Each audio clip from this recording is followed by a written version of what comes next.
Good night, America. It's time for your news by the numbers. Isn't it good to see you? It's good to see you. It's good to be back in the home studio. Yes, indeed, it is true. Tonight's number is 95. Yes, indeed, America. 95 is the number. A recent study out of the Ohio State University Sociology Department authors found that white mass shooters were 95% more likely to receive sympathy from the media than their black counterparts. According to the study, white mass shooters have been overwhelmingly portrayed in the media as mentally ill compared to black and Latino attackers. The study, which analyzes over 200 mass shootings and 400 news articles, also found that when shooters were framed in the media as mentally ill, 78% of the white attackers were described as victims of society, opposed to 17% of black shooters. Is media bias matriculating into mass shootings?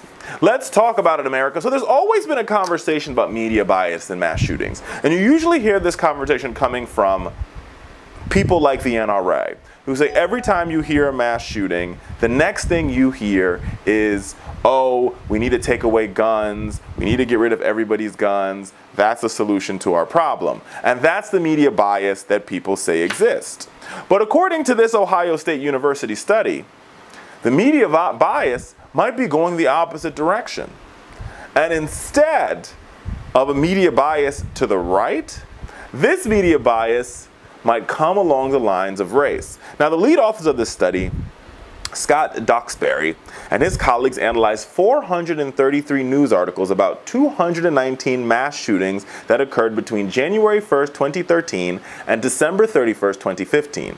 Their methods were both statistical and qualitative, meaning human eye combined with news coverage along with computer models. And here's what he said in the findings of his report. Our main purpose is to see how much of this was actually prevalent. How frequently does media coverage refer to white people as mentally ill versus people of color? We wanted to uncover what is actually being said about these shooters when they're being called mentally ill too. Now, here's the interesting thing. There are more white mass shooters than black mass shooters, overwhelmingly. But this study points to the fact that when a white mass shooter walks into, I don't know, say a church for that matter, like what we saw in South Carolina, Dylan Roof. He was portrayed as mentally ill. He wasn't portrayed as racist. He wasn't portrayed as hating black people. He was portrayed as somebody with a mental illness. Same with Adam Lanza. Over and over again, these shooters are portrayed as mentally ill. Whereas then when an African American is the mass shooter, they're portrayed in more villainistic type portrayals or villainistic cardboard cutouts. But this should be part of the course, America. Because even in situations where African Americans are the victims of crimes, they're still portrayed as the perpetrators. Take the case of Alton Sterling in Minnesota. Alton Sterling is everything.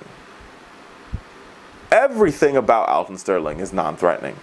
He's a cafeteria worker at a local elementary school, beloved by students and staff. He's a father. He's a boyfriend. He's a loving son. But on the particular day of his traffic stop, all the police saw was somebody who was a villain, somebody who was out to get them, somebody who was going to harm them. And thus, when Alton Sterling revealed to the police department, excuse me, not Alton Sterling, Philando Castile.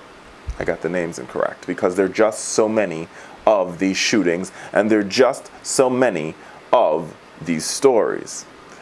And when Philando revealed to the police that he was carrying a weapon, and he said, I have a weapon and I also have my concealed carry permit.